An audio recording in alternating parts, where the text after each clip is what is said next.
আমাদের দেশ ভাগের পরে 1947 দেশ ভাগের পরে থেকে দেখেন আমাদের এই ছোট্ট মানচিত্র নিয়ে আমাদের 56,000 এই বর্গ কিলোমিটারকে নিয়ে কিন্তু দেশি বিদেশি বা ভূ রাজনীতিকের অনেক বড় কিন্তু আমরা প্রভাবগুলো দেখতে পাচ্ছি। সেই জায়গা থেকে আপনি যদি মনে করেন যে 52-র যে ভাষা আন্দোলন, ওই জায়গায়ও দেখেন আমাদের বিশাল একটা রক্তক্ষয়ী যুদ্ধের মাধ্যমে কিন্তু অর্জিত আমাদের পতাকা বা আমাদের অর্জিত এই যে আমাদের ভাইরা যে শহীদ হয়েছে, আমরা তাদেরকে কিন্তু ভুলে গেছি। কীভাবে ভুলে গেছি?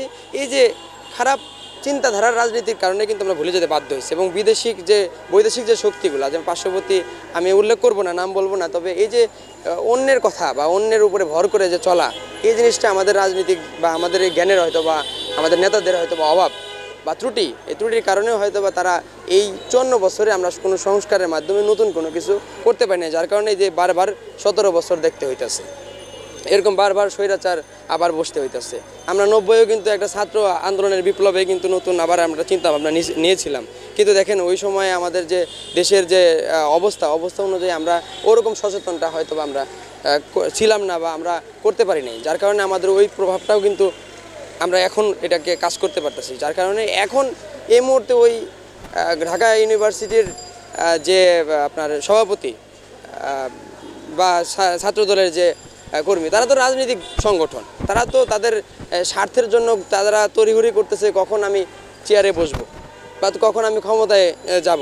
তারা তাদের মতো করে চিন্তা করছে, তারা নিজের মতো প্রকাশের কথাই বলুক, এটা কখনোই একটা দেশের নাগরিক হিসেবে সে কখনো এই কথা বলতে পারতো না।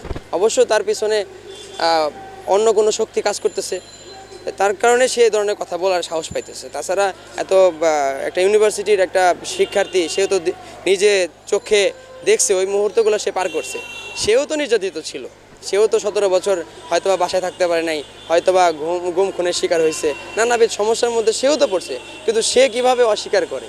এখানে তো আমাদের কাছেও তো একই কোশ্চেন যে সে কীভাবে অস্বীকার করে। রক্ত তো আমরা দেখেছি, আমরা রক্তকে অস্বীকার করতে পারি না। আমাদের অবশ্যই সকল মতদর্শর মধ্যে রেখে এই দেশের প্রতি আমাদের সচেতনভাবে দেশকে নিয়ে আমাদের সামনের দিকে সকলে নিয়েই আগাইতে হবে, আমরা কাউকে বাদ দিয়ে আগাইতে পারবো না। এটাই হচ্ছে আমাদের সাধারণ জায়গা থেকে আমাদের কথা। আবার কেন করলো এটার জন্য প্রিন্স সাহেব রিং দিয়েছিলেন, বসা হবে, এটা পানিশমেন্ট হবে, এটা পানিশমেন্ট হবে। কথা শুনো আমাদেরকে, আমাদের কথা শুনো। না, আমরা চাই না গন্ডগোল হোক, আমরা চাই নাই গন্ডগোল হোক, আমরা লেখাপড়া করতে চাই। আমরা আমাদের ছোট ভাইদেরকে শাসন করতেছি, লড়াইতেছি, আমরা কোনো তাদেরকে সায় দিতেছি না। তারপর তারা অনার্সের ছেলেদের গায়ে কেন হাত দিল?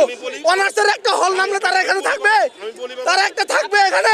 একটু ইন্টারমিডিয়েট ছেলেদের যাই বলে হচ্ছে, তোমার নামও নাই।